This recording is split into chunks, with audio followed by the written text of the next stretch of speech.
လုံးပဲမင်္ဂလာပါရှင်ဒီနေ့ကတော့ငပုံနာလေးကိုကြော်ပြီးတော့ခင်းချစ်သီးလေးနဲ့စီပြန်ချက်စားမှာပဲဖြစ်ပါတယ်ရှင်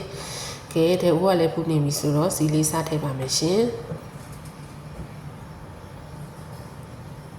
ကဲစီဆူလာပြီဆိုရင်တော့ငပုံနာလေးတွေထည့်ပြီးကြော်မှာပဲဖြစ်ပါတယ်ရှင်ကဲငပုံနာလေးတွေကိုတစ်ကောင်ချင်းစီထည့်နေရပဲဖြစ်ပါတယ်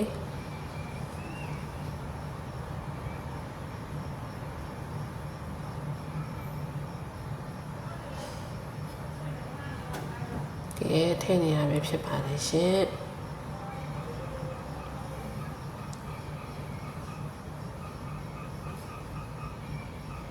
ကဲကြော်ပြီးတော့ခဏလေးထားလိုက်ပါအောင်မယ်နော်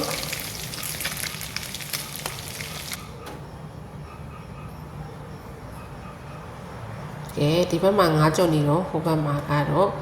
စက်သွန်နီနဲ့စက်သွန်ဖြူလေးချိတ်ဖို့ပြင်နေရပဲဖြစ်ပါတယ်ရှင်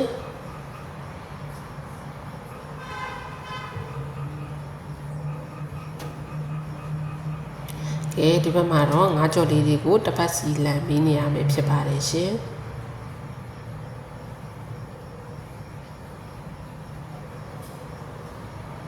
ကဲဒါလေးကတော့စက်သွန်ဖြူနဲ့စက်သွန်နီချိတ်ပြီးသားလေးပဲဖြစ်ပါတယ်ရှင်ကဲ9ကြော်လေးတွေကချက်သွားပြီဆိုလို့ရှိရင်တော့တကူချင်းစီကိုဆယ်ပြီးတော့ပကံထဲမှာခဏလေးထည့်ထားမှာပဲဖြစ်ပါတယ်ရှင်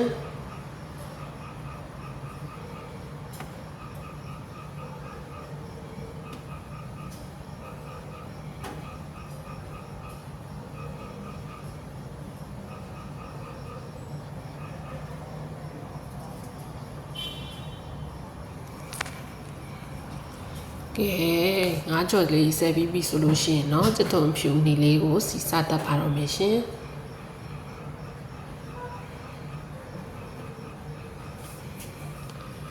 ကဲစက်သွန်ဖြူစက်သွန်နီလေးတွေကိုရွှေဝါရောင်တန်းနဲ့ဒီစီတက်ပြီးမှာပဲဖြစ်ပါတယ်ရှင်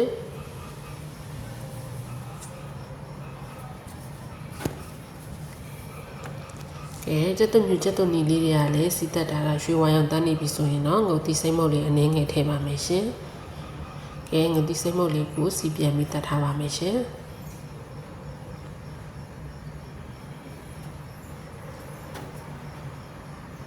ကဲငယ်သီးတွေလည်းစီတက်ထားတာရပြီဆိုလို့ရှိရင်တော့ခင်းကျင်သီးလေးတွေကိုထည့်ပြီးတော့တစ်ခါစီပြန်တက်ပါမယ်ရှင်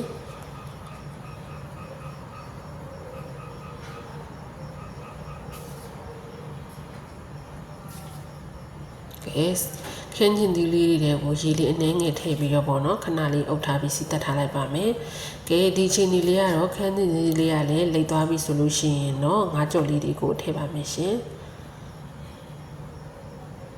ကဲ9ကြော်လေးတွေနဲ့ဟိုဘက်လန်ဒီဘက်လန်လေးလုပ်ပြပါမယ်နော်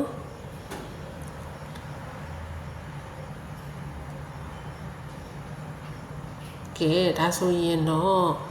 ငပုံနာစီပြန်ချက်ကလေးရပါပြီနော်အားလုံးပဲကျေးဇူးများတင်ပါတယ်ရှင်